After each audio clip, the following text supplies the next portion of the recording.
Hola, soy Jack Perkins. Bienvenidos a Biografía. Como primer zar de Rusia, Iván el IV amplió las fronteras comerciales de su país con Occidente, mejoró las condiciones de la vida de la clase militar y cedió poder político a los ciudadanos, estimulando el desarrollo de la cultura rusa. No está nada mal. Pero también es culpable de cometer actos brutales e indecibles de aterradora crueldad. Y estos actos le ganaron el apodo con el que aún se le conoce en toda la historia. Hoy en Biografía, las hazañas de Iván el Terrible. El Renacimiento estaba en su apogeo. Leonardo da Vinci y Miguel Ángel ya eran parte del pasado. Enrique VIII reinaba en Inglaterra y los españoles le habían dado la vuelta al mundo. Pero en un lugar llamado Moscovia, seguía sumido en el oscurantismo y la nación que lo rodeaba luchaba a diario para evitar el colapso económico y político.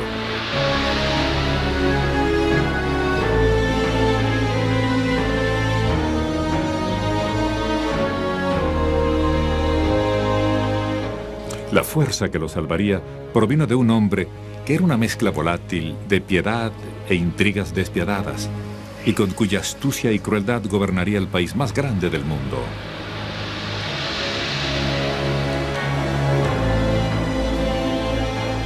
Tanto sus amigos como sus enemigos fueron miles de víctimas de su ambición despiadada y quizás de su locura.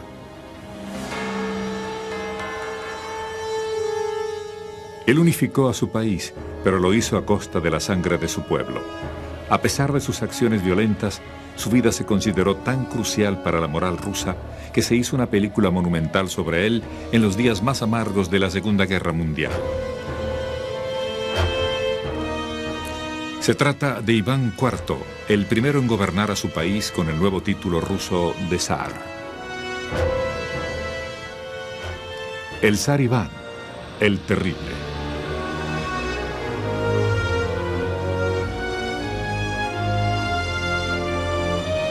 Iván el Terrible. Poder y locura.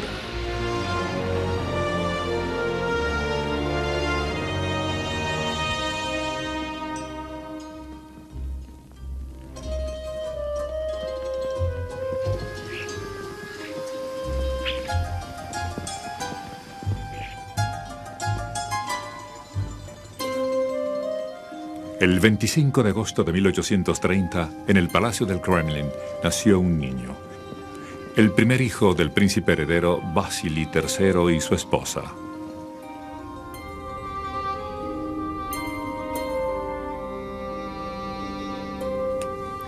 Iván llegó al mundo como perseguido por una sombra.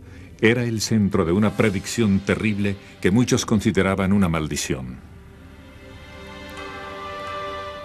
Un santo hombre dio a ese gobernante orgulloso una profecía inquietante. Tendrás un hijo malvado. Tu país será presa del terror y las lágrimas, y correrán ríos de sangre.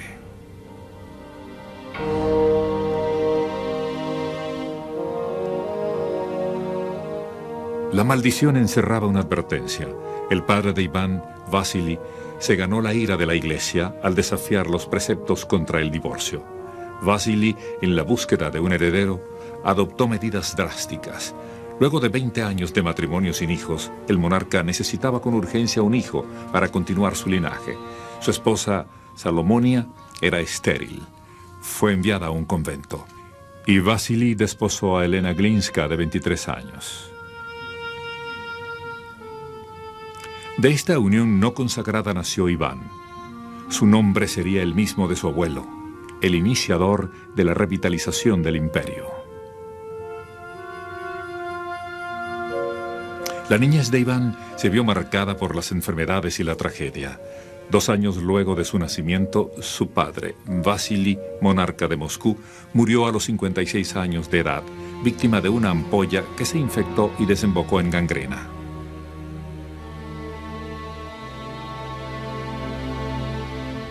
Elena, la madre de Iván, tomó el poder y trató de conseguir apoyo para las políticas iniciadas por su esposo, pero murió solo 6 años más tarde, según se cree, envenenada por sus enemigos de la corte.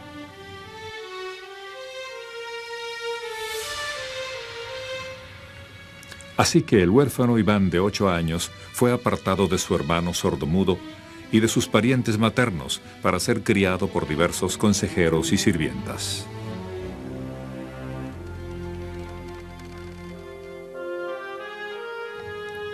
Tal como se describe en la película Iván el Terrible de Seb J. Eisenstein, el palacio y las iglesias de la ciudad dorada, llamada el Kremlin, fueron los únicos campos de juego del joven Iván.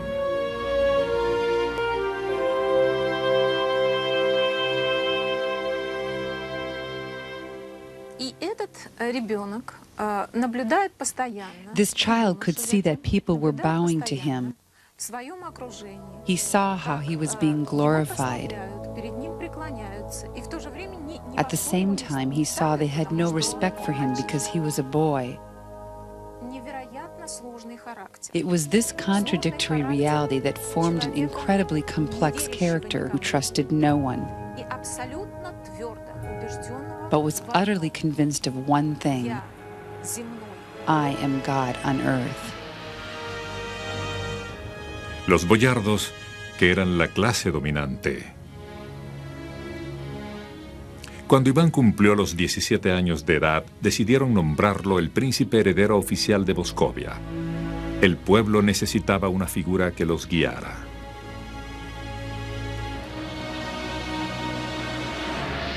Pero Iván no confiaba en los boyardos. Sentía que tenían mucho poder y eran dados a la traición.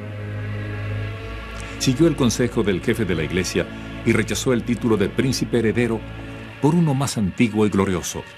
Él sería el zar, título equivalente en ruso al de César. Iván fue el primer zar ruso.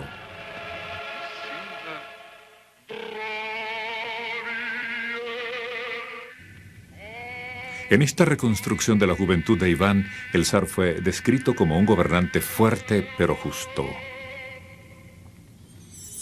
No se hicieron alusiones a su terrible reputación que un día causaría terror a su propio pueblo.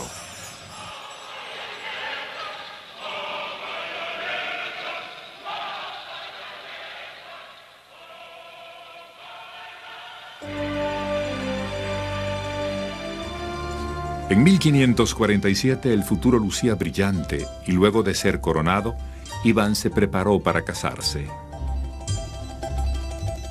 Según la tradición, las hijas vírgenes de las mejores familias competirían por el honor de dar a luz al heredero de la corona.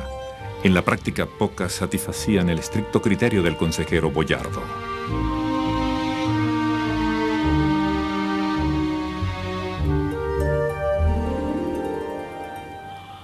Del reducido grupo de la élite de candidatas, Iván escogió a Anastasia Romanova, perteneciente a una familia boyardo sin linaje principesco.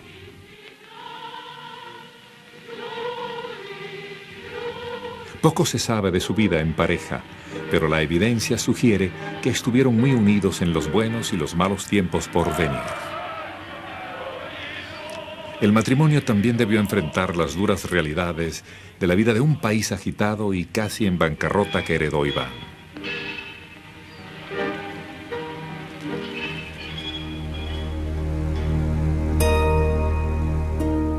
Comparada con el resto de Europa, Rusia era primitiva. Era una nación sin bancos, sin vías de comunicación o la infraestructura para apoyar el comercio.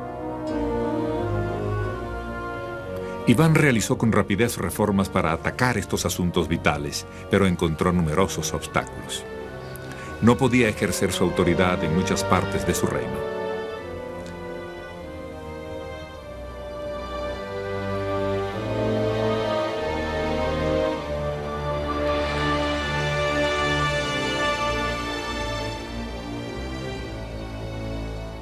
En Moscú debió enfrentar las intrigas de cortesanos ambiciosos y algo más aún peligroso, los enemigos extranjeros de Rusia en todas las fronteras.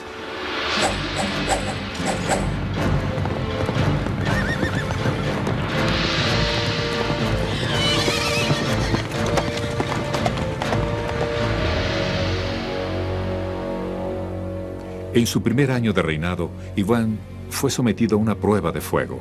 Un incendio repentino consumió 2/3 de Moscú. una ciudad de edificios de madera.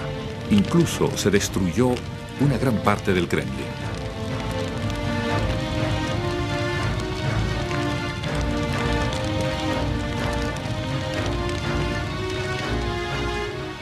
Como resultado del incendio, una multitud capturó y linchó a un pariente del zar, sospechoso de ser responsable del fuego.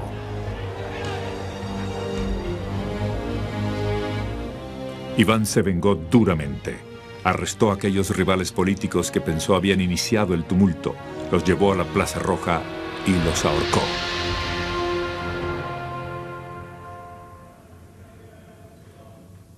El zar actuó con rapidez y decisión, una acción audaz para un gobernante adolescente. Pero en la Rusia de 1550, desafíos mucho mayores le deparaba el futuro. Si Iván era en verdad, como lo expresaba la profecía, un malvado cuya nación sería presa del terror y las lágrimas, esos temores ya empezaban a presentirse.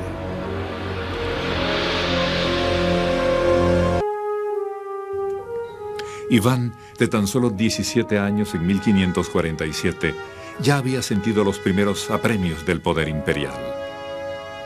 Acabó con sus enemigos en forma contundente, pero gobernar la nación era un reto aún mayor.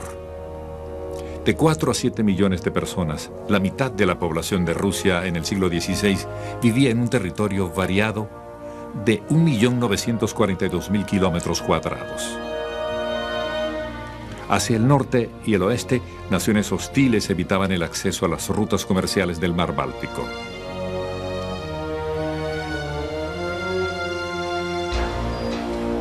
Hacia el este y el sur, sus mayores enemigos, los tártaros, entorpecían la expansión del comercio ruso con Asia. Los tártaros, descendientes de Genghis Khan, eran unos conquistadores notables. Constantemente saqueaban aldeas rusas, violando a las mujeres y raptando tanto a los hombres como a las mujeres, adolescentes y adultos, para esclavizarlos y venderlos en el Medio Oriente y el Imperio Otomano. Sus agresiones constantes obligaron a Iván, de 22 años, a atacar por primera vez a los enemigos de Rusia.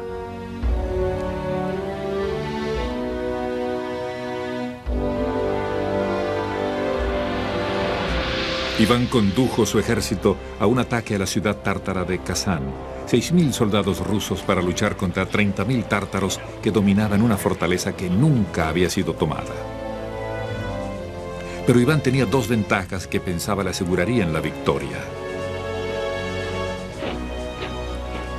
La habilidad de su joven general, el príncipe Andrei Kursky. Y algo que sus predecesores nunca usaron, la pólvora. Iván contrató a ingenieros holandeses que excavaron túneles bajo hasta la entonces impenetrable guarnición y luego hicieron rodar barriles de pólvora que estallaron.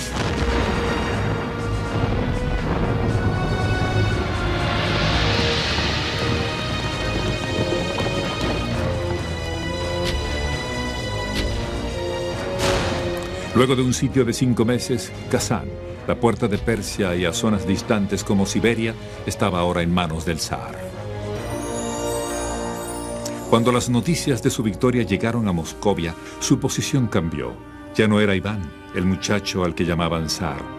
Ahora era Iván Grozny, Iván el Terrible.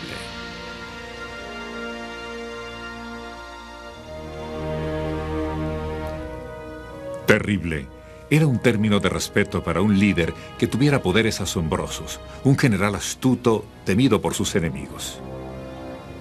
La ironía no se haría patente por años. Los años de tortura y muerte por venir. Pero ahora era una época de celebración. Para marcar su victoria en Kazán, Iván ordenó la construcción de una catedral nueva en la Plaza Roja, justo afuera de los muros del Kremlin.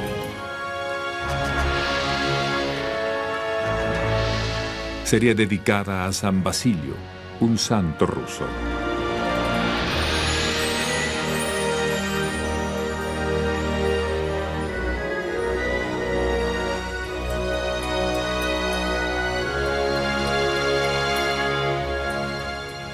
Pero la belleza de la Catedral San Basilio, que ha durado más de 400 años, tiene un lado tenebroso. Se dice que para asegurarse que la catedral fuera singular, Iván cegó al arquitecto para que nunca pudiera crear otra catedral igual.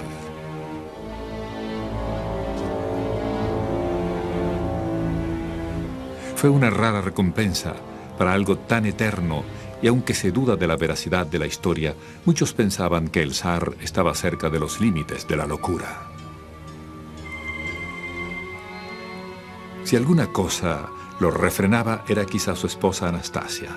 La zarina era la confidente de Iván desde que ocupó el trono, y en esos 13 años le dio 6 hijos.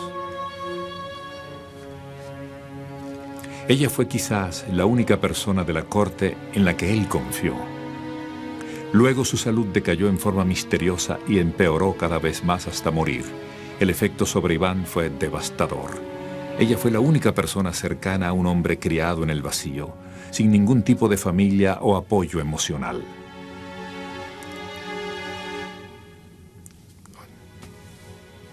Anastasia era todo lo que Iván nunca tuvo. Y a los 30 años lo había perdido todo nuevamente. Anastasia was his beloved first wife. Apparently she was very beautiful, very compliant, and when she died, he was grief-stricken. Iván había oído desde su niñez que su madre no murió de causas naturales. Ahora comenzaba a sospechar que Anastasia también había sido envenenada y buscó asesinos de una forma que sugería paranoia. Although women were important in palace life, they were not considered proper participants in real knock-down, drag-out politics. So I think that one would probably not poison them or murder them. Pero la desconfianza de Iván hacia los que lo rodeaban crecía. En un juicio burlesco, el zar condenó a 2 de sus más fieles servidores por el hecho. Uno de ellos se suicidó, el otro pereció en un monasterio en condiciones misteriosas. Luego de satisfacer sus ansias de venganza, Iván se recuperó y se dedicó a los asuntos de gobierno en forma clara y sagaz, y también a escoger una nueva esposa. Casó 6 veces más, ya no por amor, sino para obtener ventajas políticas. When the Tsar picked the bride would come, but she would never come alone. She would come with her aunts and her mother, but she would also come with her father, her uncles, and her brothers, who would instantaneously become very important boyars. What Ivan does, by trading wives so quickly, is that he promotes and then demotes all these relatives, giving the aristocracy very little time to sort of realize what's going on. So the question is, why does Ivan do this? By marrying so often, it's clear, to me at least, that Ivan was doing what he could do to ruin the system, the political system. El sistema que Iván quería destruir había dado a los boyardos una enorme influencia. Era un obstáculo entre Iván y las reformas gubernamentales que deseaba.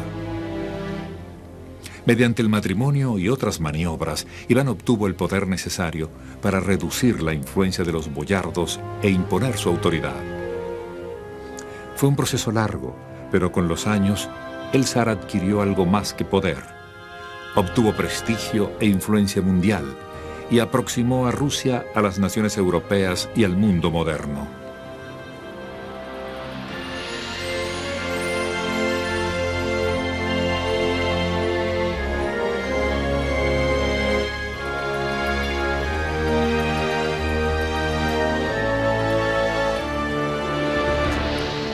Al mismo tiempo que Iván consolidaba su poder y la influencia de Rusia en el resto del mundo, imponía una tiranía sangrienta a su propio pueblo.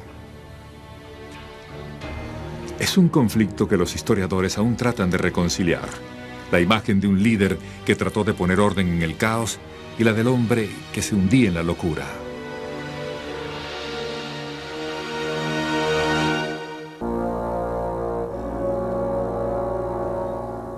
El Iván de la gran victoria en Kazán en 1552 se había convertido, luego de la muerte de Anastasia, 8 años más tarde, en Iván el Terrible, el zar de comportamiento violento e impredecible. Pero durante su mandato nunca perdió de vista su objetivo: fortalecer la posición de Rusia en el mundo. Usó el comercio como su instrumento principal e Inglaterra fue su socio comercial preferido. Pero cuando trató de formar un pacto militar ruso-británico, la reina Isabel se rehusó. Iván era conocido por su audacia, pero su respuesta en este caso fue completamente sorprendente. ¿Podía la reina recomendarle una princesa inglesa apropiada para convertirse en su zarina? He was married to his 7th wife at the time, and one of the English diplomats in London who was talking this over with his diplomat, with Ivan's emissary, noted, well, isn't the Tsar married already? And the diplomat said to the British diplomat, well, yes, but we can dispense with that fairly easily. Como era de esperarse, la propuesta no prosperó. Sin embargo, los comerciantes y los diplomáticos ingleses no se desanimaron por las crueldades de Iván y fueron los primeros europeos en tener acceso a las agencias comerciales de Iván y el Kremlin. Es posible que la reputación de Iván haya sido manchada injustamente por los mismos europeos que consideraban bárbaros a los gobernantes rusos. Los comerciantes y diplomáticos estaban deslumbrados por la ostentación de riqueza y devoción religiosa. Y la cena no veía fin. Todas las mesas estaban servidas con vajillas de oro puro del mejor. El emperador nunca se llevó una pieza de carne a su boca antes de bendecir el alimento, pues es hombre extremadamente religioso.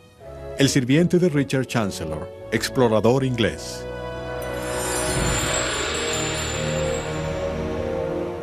Pero en los monasterios, los monjes relataban una historia diferente. Hablaban de ejecuciones decretadas por Iván sin ningún motivo aparente. Among some of his most horrible tortures, which I hate to recount, are boiling people in oil. A mild one was just cutting out someone's tongue because he displeased him. And another favorite was impaling on a stake. And this was a very long, drawn-out death. But again, we have similar things in Western Europe. This is not unique to Russia. But Ivan somehow got the reputation. Algunas de las atrocidades atribuidas a Iván pudieron haber sido cometidas por otras figuras legendarias e históricas como Vlad Tepes, Vlad, el Empalador, conocido por las generaciones futuras como el Conde Drácula. There were some stories borrowed from the Dracula myths, for example. The story of ambassadors appearing to Ivan's court, refusing for cultural reasons to take off their hats, and Ivan's nailing the hats to their heads. Otros historiadores están convencidos de que la violencia excesiva de su régimen estaba directamente relacionada con la locura. The phenomenon of paranoia has been studied for at least a century, and I think there is fairly wide agreement about what it is. And Ivan fits all of the traits. Paranoia is not a disease in which somebody foams at the mouth, wildly waves his arms around. Somebody could talk to Ivan the Terrible and have not the slightest suspicion that he is a paranoid. En los 2 últimos tercios de su reino, sus actos de crueldad parecen relacionados a una enfermedad mental progresiva. Si un general perdía una batalla, era ejecutado en el acto. El príncipe Kurski, amigo de Iván y el héroe de Kazán, desertó a la vecina Polonia. En una carta a Iván acusó al zar de asesino. Iván respondió con rapidez: «Todo lo que hice fue por la voluntad de Dios y por el bien de la patria», dijo. Pero eso no pareció bastarle. Iván estaba decidido a que las almas de sus enemigos fueran directamente al infierno. In the 16th century, what was considered to be particularly frightening was not to die, but to die and not to have anyone say prayers for your soul after your death. And so that's why it is alleged that he exterminated anyone who might possibly say prayers for people who were his perceived enemies. Si Iván temía a los que lo rechazaban por sus víctimas, la prueba mayor de su creciente paranoia podía hallarse en algo aún peor. En 1565, en una acción de gran alcance que sorprendió a diplomáticos y boyardos, creó la Opichinina, un estado policial dentro del estado, cuyos oficiales, los oprichniki, solo respondían ante él. Cada oficial debía realizar un juramento de total lealtad al zar, prometiendo serle más leal que a sus propios padres. The oprichniks themselves were dressed as monks. They wore all black, a hooded cowl just like a monk. They had black horses, and they were dressed to inspire terror, so that their insignia was a dog's head to sniff out treason and a broom to sweep it out. And they did inspire terror. Los oprichniki arrasaron con el país, expropiaron las mejores tierras de los boyardos en el nombre del zar. Si alguien se oponía a esta guardia de élite del zar, era torturado o muerto. Los oprichniki se unieron a las tropas del ejército para cometer las acciones de violencia más infames de Iván, los saqueos de Novgorod de 1570. Él justificó sus acciones solo en rumores de que la ciudad al norte de Moscú iba a aliarse con Lituania. Iván actuó con un ejército que solo sabía dónde iba cuando los generales veían sus mapas al comienzo del día. Así Iván desplazó a sus tropas en secreto. Si un viajero se topaba con ellos, era asesinado para evitar que algún pueblo supiera dónde estaban las tropas. Durante las 5 semanas de ocupación, Iván torturó y mató a los líderes civiles y militares de Novgorod y luego masacró a miles de sus ciudadanos.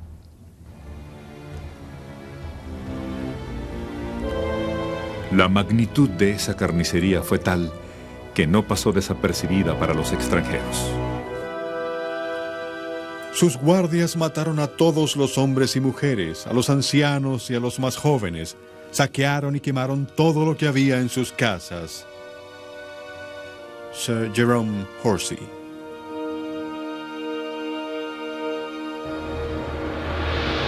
Tras el sitio de Novgorod, los tártaros incendiaron Moscú.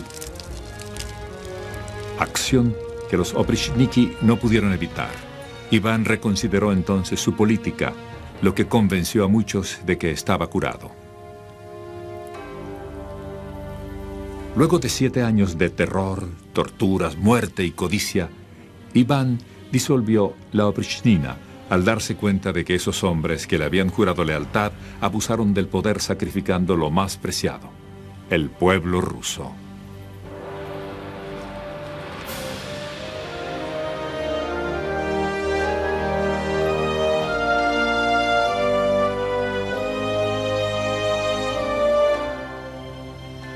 Pero en el futuro, Iván cometería un crimen tan horrendo que nunca podría ser perdonado.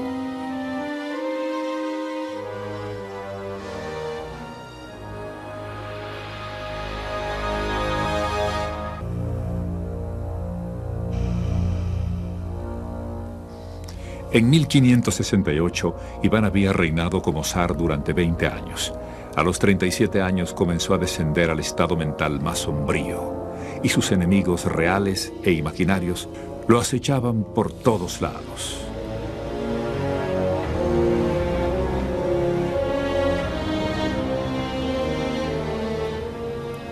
Así que se encerró dentro de sí mismo, entre los palacios, las iglesias y los edificios del Kremlin, aislándose en una ciudad rodeada de murallas.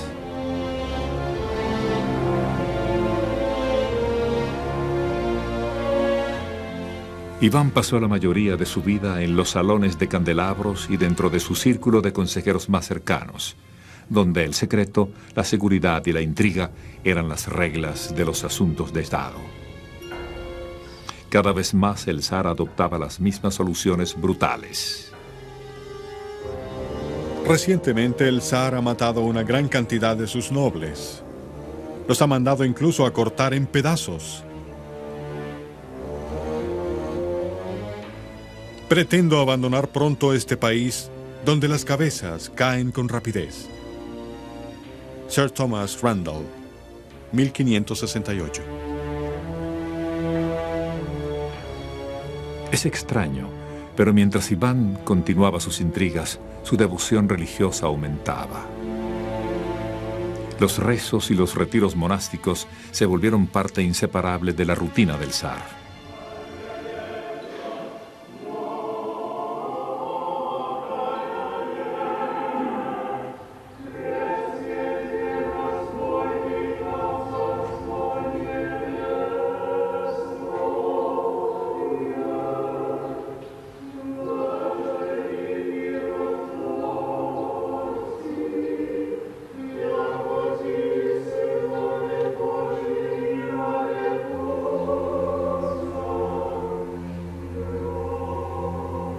El líder de la Iglesia Ortodoxa, el metropolitano, era el confesor, amigo y consejero más cercano a Iván. El metropolitano Macari era el único capaz de razonar con el siempre impredecible zar.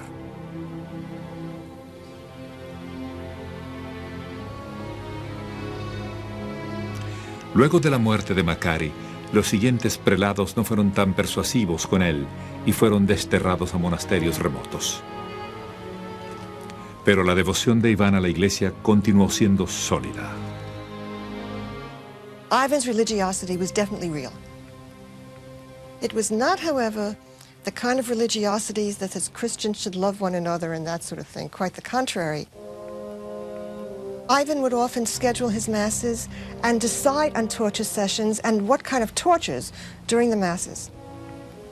So it's a very mixed picture.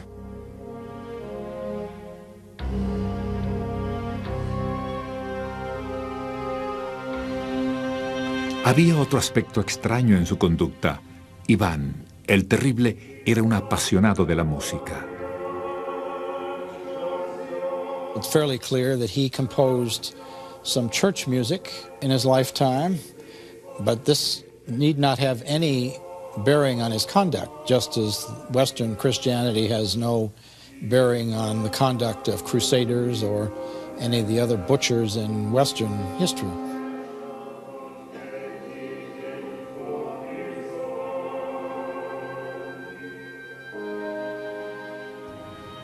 Es posible que Iván haya sido un carnicero, pero sí parecía preocuparse por su familia.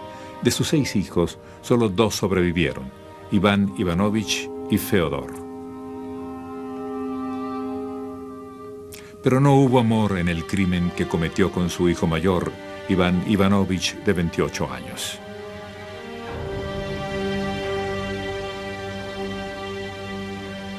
Hay 2 versiones de la tragedia, pero en ambas, esta ocurrió en el cuarto de la esposa embarazada de su hijo.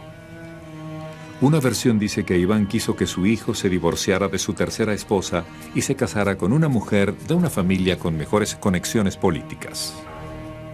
The younger Ivan evidently objected. Some sort of quarreling broke out. The situation got heated. Ivan struck the younger Ivan in the temple. Produced very quickly his death.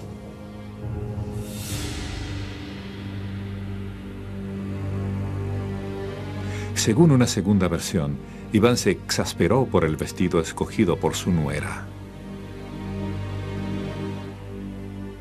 According to the story, was sitting in her room in the summer in one chemise, whereas Muscovite etiquette said you have to have 3 chemises. And Ivan entered her quarters and he struck her. At which point she cried and her husband came to the rescue.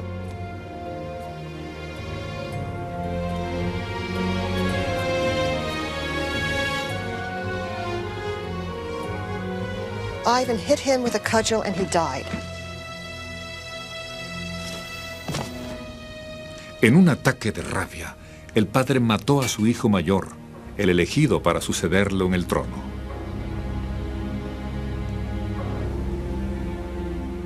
Cualquiera que sea la verdad de los hechos, Iván Ivanovich había muerto a manos de su padre. La muerte del príncipe arrojaría a Rusia a conflictos devastadores.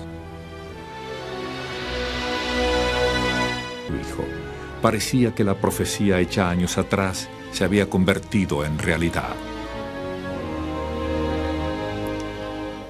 La nación con Iván fue presa del terror y las lágrimas.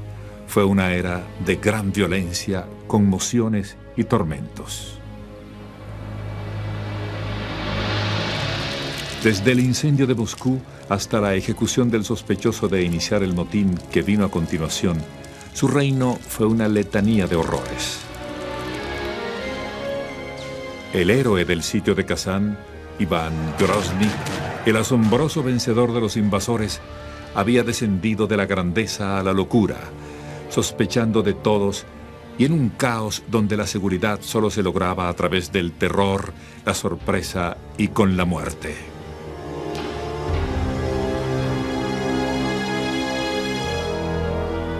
La ironía es que Rusia había prosperado. Se volvió una potencia mundial que comerciaba con Europa y Asia. Iván hizo crecer más a la nación y comenzó la expansión hacia Siberia, que le daría a Rusia acceso a enormes bosques y ricos depósitos de minerales. Mientras su nación crecía, la salud de Iván decaía.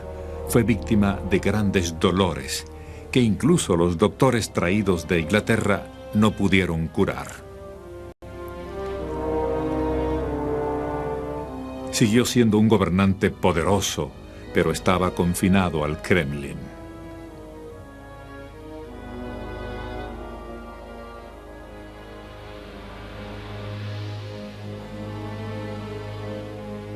Allí, luego de luchar toda su vida con enemigos reales e imaginarios a través del terror y la muerte le sobrevino con tranquilidad y naturalidad a los 54 años. Dicen que sucedió mientras ordenaba un tablero de ajedrez en su cama. La muerte del zar, que tantos nobles y campesinos temieron durante 2 generaciones, fue un hecho catastrófico.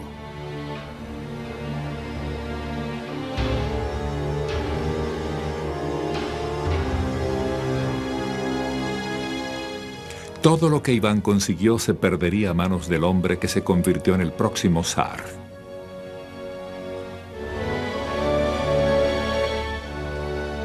Iván Ivanovich, el hijo entrenado para gobernar y que murió a manos de su padre, tenía 3 años de muerto cuando su hermano menor, Fiodor, ascendió al trono. Fiodor era retrasado mental y no estaba preparado para las intrigas de la corona.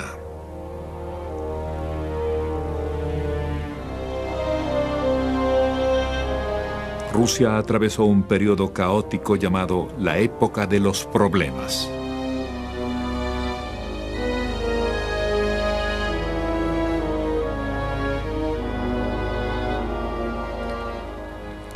«400 años más tarde, un Iván moderno gobernó al país con la misma mano de hierro. Joseph Stalin, el déspota totalitario que encargó la realización del filme Iván el Terrible, tenía un propósito en mente, con ella en el contexto de la invasión alemana a Rusia.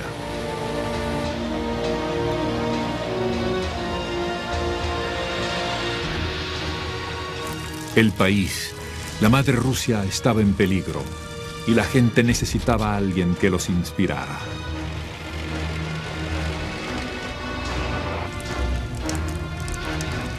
Stalin recurrió al Iván de Kazán, al de la unidad nacional y al que, al igual que Stalin, puso la supervivencia del país en primer lugar y la del pueblo en último lugar, se tratase de generales, poetas o campesinos.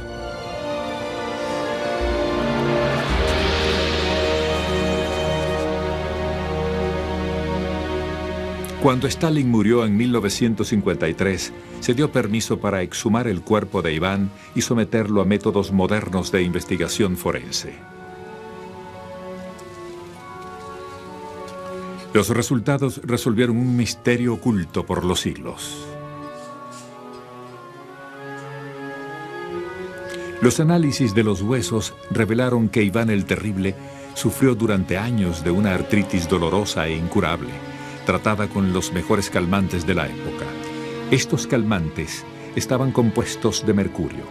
Hoy se sabe que el mercurio puede causar cambios bruscos de comportamiento, incluso ataques de rabia mortal.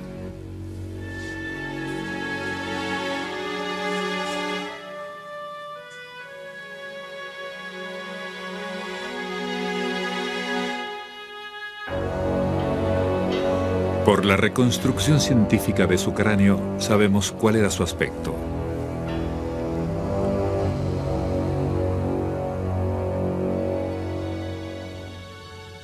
Pero gran parte de su vida sigue siendo misteriosa y controversial, como cuestiones que son relevantes aún hoy. ¿Fue Iván quien forjó el carácter ruso? ¿O por el contrario fue Rusia quien dio forma a Iván? Who was Ivan is one of those central questions being asked today when Russians ask themselves, who are Russians? When you talk about the biography of Ivan, you're really talking about the biography of modern Russians. You're getting at their conceptions of themselves. And that's, I think, the most important legacy that Ivan has for us today.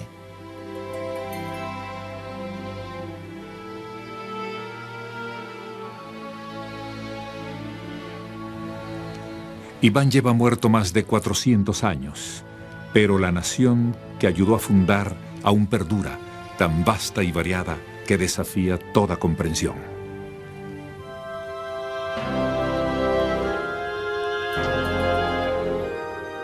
Cuando los observadores creen haberla entendido, Rusia parece cambiar y confundirlos.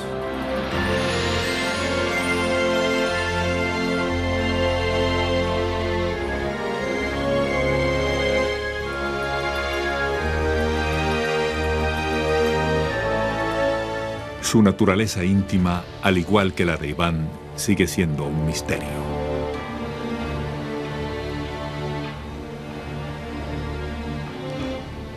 Stalin resucitó el valor de Iván y la ciencia determinó los hechos de su salud, pero cada generación debatirá sobre su carácter.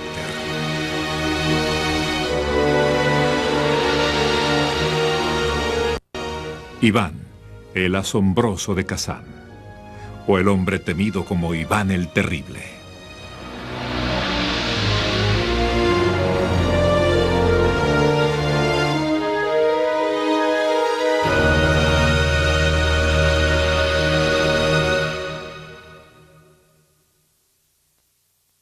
Ya conocimos sus actos y ahora sabemos por qué el pueblo ruso lo llamó Iván el Terrible.